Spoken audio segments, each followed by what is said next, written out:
All right. Welcome to the Wrestling Pod. I am your host, Carlito Santiago, and today we are here to review Friday Night SmackDown before SummerSlam. Since the annual summer event will be supersized this year, as it will be a two-night show, we spent a lot of time hyping up the show for Friday Night SmackDown. Before, of course, as we head today, SummerSlam in New Jersey. Yes, the last time is still now. SmackDown opened with some aerial shots of New Jersey, where this week's show was being held before we went to the arena for John Cena's entrance. He was greeted with a chorus of boos and chants for Cena sucks. Before the Peacemaker star could say a single word, Cody came out to the usual pop and crowd seeing his entrance. Cena talked about how Rhodes forced him into a match he didn't want. But then he thanked him for giving him the motivation he needed. He said he bought into the idea 5 months ago and gave up everything he worked for in his career, and it led to him being alone. Cena said he still wants to retire with the title, but not because he wants to ruin wrestling, because he wants to be he doesn't want to be forgotten. He said this was the day he truly returned to WWE, and it will be the fans who win on Sunday when they fight. Rhodes asked for 2 beers, they toasted, and unlike every time Stone Cold did it, this ended peacefully. Cena did his best, but this felt incredibly rushed. It felt like the setup to Cena attacking Rhodes again, but it wasn't. The live crowd seemed entertained, but this wasn't as good as it should have been. Cena's voice cracked a bit when he got amped up, so, and Jimmy John's product placement felt so insignificant that it wouldn't be shocking. Most people missed it. So, Cena's now a babyface, apparently. Buried The Rock and Travis Scott in this promo. So I don't know what we're going to get out of this. For SummerSlam. Like I said in the predictions, you guys can go check that out. I don't know if it's going to be Cody who picks up the title for Cena to just run, with it all. But I think what it's going to be is almost like, I think it's almost going to be just like Triple H and Shawn Michaels did probably in 2009, where I think they held the titles for a bit and then fucking lost them just to have fun. Go out there and have fun, right? So maybe the title does switch to Cody so that Cena can go have fun. But you know what? It's SummerSlam. I don't care if I get any of these wrong. I'm not big onto those. I've gotten predictions wrong before. It's okay. I'm not, I've gotten predictions right. So, yeah, for SummerSlam, I'm excited to see what happens for this. I'm excited to see what happens in this match. Cena turning babyface. It did feel a little bit rushed. I agree. It did feel a bit rushed. But we got John Cena back. He's not here to ruin wrestling. He wants to be remembered. So now, we move on to the next match. Of course, now finally finding something to do with fucking Kiana James here. Zelina Vega got a rematch for the Women's United States Championship against the woman who beat her for the title last month, Julia. With Kiana James now accompanying Julia as, of course, her associate or lawyer. They locked up and traded a couple of clean takedowns. They kept things technical at first, but Julia began using some more strikes after failing to get a 3 count. We returned from a break to see Vega trying to fight out of a submission. The former champion began to make a comeback and hit a German suplex on the middle rope. This match was one of those that got better as it went. It started a little slow, but both women had some great moments during the second half. Both women had some close 2 counts, but before the match finally ended with the champion hitting her finisher and a second time to retain her title. We also saw a clip of Jelly Roll and Logan Paul get into a fight at the training facility. It's weird how WWE only uses the 8K cameras for a few shots here and there.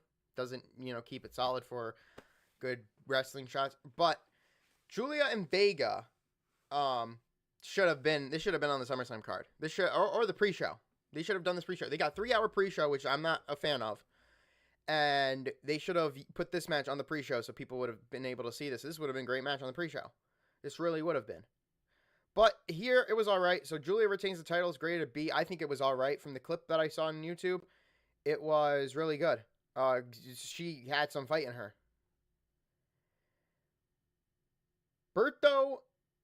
Angel and Berto held an open challenge, for their AAA tag team titles this week.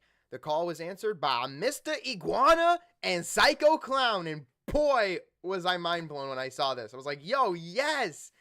You guys remember I don't know if you guys remember, but Mr. Iguana fucking, when I watched that AAA shit, yo, I loved Mr. Iguana. I thought this was fucking amazing. This was great. La Yesca, the fucking lizard. I love this fucking guy. Psycho Clown and Angel started off as the teams, and they immediately started using some fast-paced offense. The Clown ripped off part of his mask to reveal a fully red-faced version, but it didn't seem to land with the WWE crowd the way that it would in AAA. Los Garzas eventually took control and cornered Psycho Clown, while Santos Escobar watched intently. The crowd was already chanting Mr. Iguana, which led to a big pop when he finally got the hot tag in the ring. He went wild. The puppet La Yesca was more over than anyone else in this match, which is kind of sad because all four guys are good talents.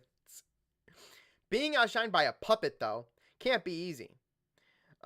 This match had some hiccups along the way. Of course, there was one part where Mr. Iguana was going for like a top rope maneuver, grabbed, it went up, did some flips, almost fell. He did fall. Mr. Iguana did fall, but caught himself and went right back into it. But the majority of what they did looked good, especially when it came to Angel and Berto. The champions retained, hitting a sort of like military kind of move, sort of. And they got almost no reaction from the crowd. And that's kind of sad. But Los Garzas defeated Psycho Clown and Mr. Iguana for a C+. I think the C+ comes in when you have Iguana. And this is what I was talking about here, what I was mentioning earlier. Mr. Iguana nearly had a bad botch when he tried to run up the ropes, which he did. Solo had a funny backstage interview with Kathy Kelly. Typical. I want to see more Mr. Iguana, and I think this is to set up their AAA show that is happening. Give me a moment. That is happening at some point. It's their Triple Mania right here.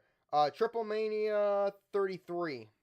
AAA's Triple Mania 33. That will be on August 16th, a Saturday, August 16th, and it will be streamed on YouTube. I will be able to catch that. So that will be useful. That would be really useful to go. I would go out of your way and go see that show. It's especially if they're gonna have Psycho Clown and Mr. Iguana there, and probably Angel and Berto. Good wrestling, love it. Next up, we had, of course, a match that we thought we were gonna get at SummerSlam, but didn't get until here. Two men stepped into the ring for a grudge match this week when Damian Priest took on Aleister Black. For two guys who have been at odds the way these two men have in the recent weeks, it was surprising to see them begin with a lockup and some simple holds and counters. Both men eventually started relying more on their striking abilities. They both like to use a lot of kicks to the body, so it felt pretty evenly matched in a lot of ways. And I get that because if you think about Damian Priest's background in a little bit of that boxing martial arts type shit, and then you get, of course, fucking Aleister Black and his Muay Thai and fucking shit. Like, these guys are strikers. These guys are 100% fighters and strikers. Like, these both, it's really good to see that. Now, the Archer of Infamy began to build up a head of steam and ended up sending Black over the announce table with a big pounce. Now, once he cleared the table, Black threw a chair at him, which, of course, drew a DQ. We all knew this would not be their only encounter, so while this ending makes some sense, it doesn't mean it was the most satisfying way for it to end. Black kept up the attack and slammed Priest's head into the steel steps several times. He finished off the attack with a Black mass kick against the ring post. Priest defeated Black via DQ, and this is great, a B-. The minus comes in because of, like they said right here. We all knew this was not going to be their only encounter, so while this ending makes some sense, it doesn't make it the most satisfying way for it to end. Which I agree with. I mean, we're going to want to see more of Aleister Black and Damian Priest at some point. So, the only way they had this work is if we had a DQ finish, and this is the way you do it. Even if it's not the best way for it to end. We should have had somebody take a loss here. Technically, no. If we want more of this, we have to keep it going. How do we keep it going? Well, the post-match attack makes up for that. The whole black mask to the fucking face, or against the ring post, that fucking, yeah. So, and Black even said, I'm not done with you yet. So, we're probably going to get more Damian Priest and Aleister Black. I can't wait. This match could have been a good addition for SummerSlam. Also, to mention in that tag team match, the ending of how they did it is Angel and Berto, like, Psycho Clown got tagged in and did a crossbody, and Berto did a drop kick. And Angel Garza no-selled the crossbody. No sell on the crossbody. So, yeah, right here, I think, yeah. It looked like Angel forgot he was supposed to hit a drop kick from Psycho Clown after he flew off the top rope. Okay, that's right. He was supposed to hit a drop kick. So, Angel fucking... I forgot to read that out, but mention that. But, yeah. Back to this. If we want more Damian Priest and Black, we gotta set up a DQ finish. So, B for the action and minus for the satisfying way it ends. Moving on, we had Tala Tonga, the tall giant motherfucker, and Jimmy Uso. The newest member of Solo's group made a singles match debut this week when he battled Jimmy Uso. Big Jim looked a little less enthusiastic than usual as he made his entrance. Tonga took control right out the gates and started tearing Uso apart. He made sure to taunt his opponent as he repeatedly slammed and kicked him around the ring. This match was a series of brief comebacks by Uso after taking punishment from the tallest Tongan. Eventually, Tonga won clean with a choke slam. This wasn't the most exciting match, but it was good for WWE to make Tala look strong in his first performance. A 7-foot tall giant, mind you, he is. And listen, a lot of people might not think this. Like, you know, Tala Tonga almost looks the same size as Tess from back in the day. You might not think it, but Tess was 7 foot. And Tala Tonga's 7 foot. So, they might not seem 7 foot. They are. And there are some people in wrestling who aren't really 7 foot. Like, for instance, Kane is about 7 foot. As where Undertaker is about, like, 7 or 6'11 or 6'10. But Big Show's, like, 7 foot. You know? So, here, Tongan's, like, a 7-foot giant. Braun Strowman was not even 7 foot. He was 6'8. But still tall. Solo called for the cage hanging above the ring to be lowered so the MFTs could, I don't know what the I'm trying to, my friends, the Tongans, I don't fucking know. So the MFTs could attack Jimmy without anyone stopping them. Before it all came all the way down, before the cage lowered itself in, Jacob Fatu came out and got in as it was lowering. The cage would then close, of course. Fucking Solo and Tonga escaped through the door. Solo and Tala escaped, leaving Tongaloa and JC Mateo to be fed to the fucking werewolf. So, Jacob destroyed Mateo and Tonga, and looking at Tala and Solo. So, this is why I said Jacob would win this match. You want to put the title back on him, but at the same time, I think Solo maybe keeping it to give. The only reason Solo would retain is because it's giving Solo and his group something to fucking do until they can figure out what the fuck to do next.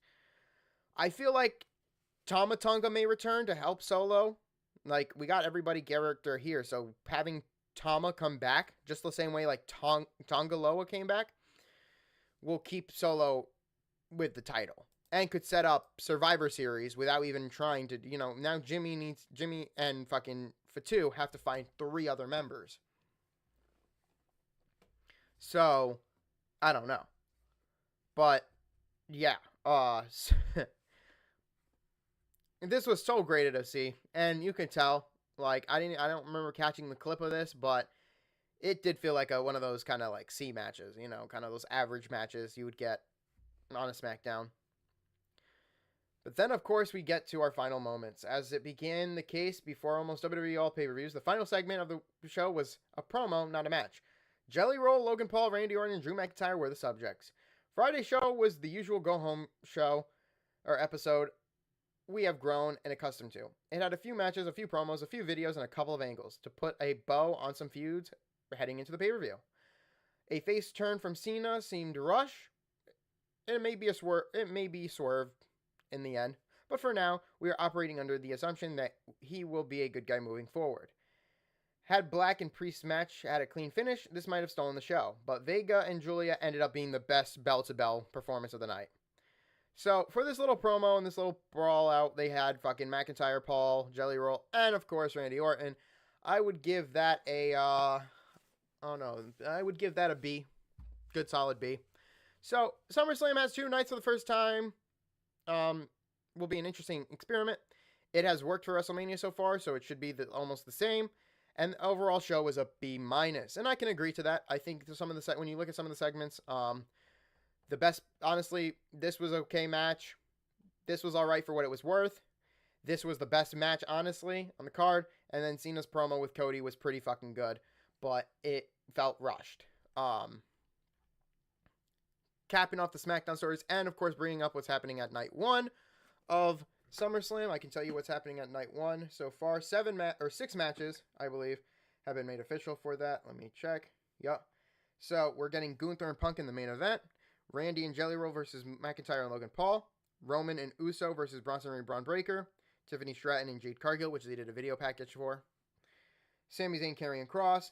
Roxanne and Raquel versus Bliss and Flair. That is, and they also got a video package or a little promo, I guess, interview with Flair and Bliss, who I think is going to win the tag team titles. And then you'll get 6 matches for Sunday. Dominic and AJ for the title, Cena and Cody for the title, Solo and Jacob for the title, Becky and Lyra for the title, Naomi, Io, and Ripley for the title, and then, of course, the tag team championship. So a lot of championship matches, all championship Sunday, baby. And then mostly all the other matches on today. So, that was SmackDown. I hope you guys enjoyed that, and I just explained to you what's happening today and tomorrow. I'm on vacation. I'm in vacation mode and on vacation. So, you guys will get that review early. I'll have to set up the SmackDown and Raw stream, or set up the SmackDown stream for next week, coming out of it, the 9th of August. So, I hope you guys enjoyed this show. Me and Lewis are going to enjoy the show for SummerSlam, both nights. You'll catch us on that side today. So we'll see you guys around 5:30, 6 o'clock. 6 o'clock is when they're going to start. You guys know how we're going to do it.